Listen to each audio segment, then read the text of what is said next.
Just a few concluding words. So the goal today was for Christine and I to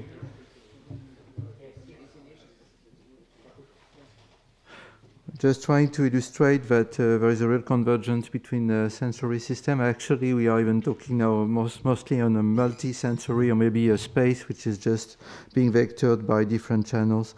So Amir illustrated that and the potentiality for sensory substitution, and also proposed, and I will conclude with that, that there might be a way to use that as a training system for rehabilitation.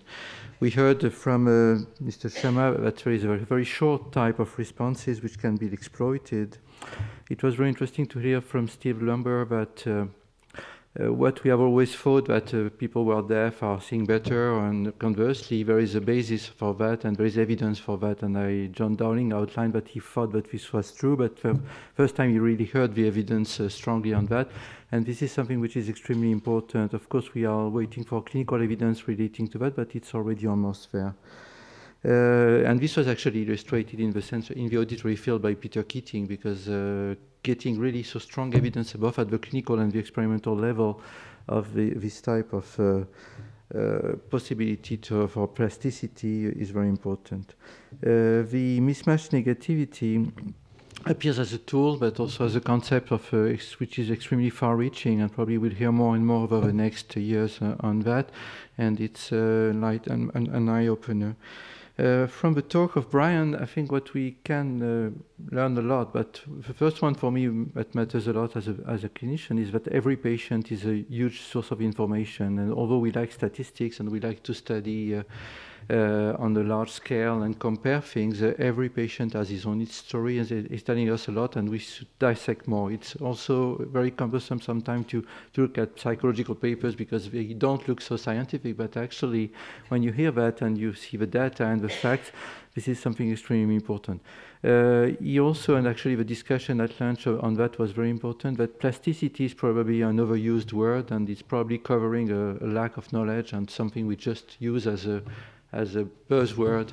I was recalling that 30 years ago I used the word in a paper, and I was asked, what is this, by the reviewer, and very difficult to answer, and it's still very difficult to answer. But still we are in a situation where probably transforming what, as Brian proposed, the term plasticity into models and circuits and the ways to demonstrate what really happens, both at the anatomic and the functional level, is timely. And I'm liking that to the last talk, which is really providing the technological methodology to study that. And there are many things I had in mind listening to the talk, many questions we could address, and it shows that sometimes technology is enabling us to revisit old concepts and probably to create or to refine existing concepts.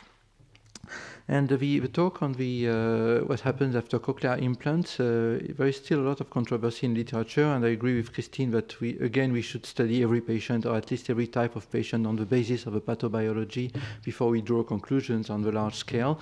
And this is why, and I don't agree that the eye is peripheral, Brian. The eye is part of a central nervous system, but studying the system as an integrated system rather than something which is layered. It's a global perception system which has to be studied as a whole, but also to be dissected at each individual level. But altogether, the bad news is that it's far more complicated than we anticipated, but it just tells us that we always anticipate too simply, and we have to be more careful in any anticipation, but at least it's a good way to move forward. If we knew how complex it is, probably we would give up before we start. So it's good to be simplistic, at least to start with. But it tells us also that there is a huge potential. On Monday and Tuesday, I invite whoever can attend, we'll talk about visual restoration and possibilities to restore vision in blind people, and Christine is talking in her courses on that. But the brain is really where everything happens, and the eye is part of the brain, cochlea probably too in some ways. But the fact that there is a possibility to learn how to see, and to learn how to read, and to learn how to hear, and to learn how to sense the world is probably the main message. And the day we are able to use these imaging technologies and models, these concepts, and the new technologies to restore senses all together in an integrated manner, in a holistic manner, around patient views as viewed as individuals who need to learn and perceived as individuals by the physician, the scientist, is probably the day where we'll be able to cure some of these devastating diseases.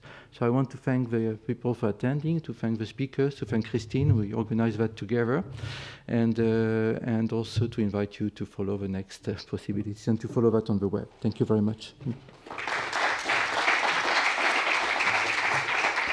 And also to thank Collège de France and the Fondation Bettencourt Schuller for funding a lot of that.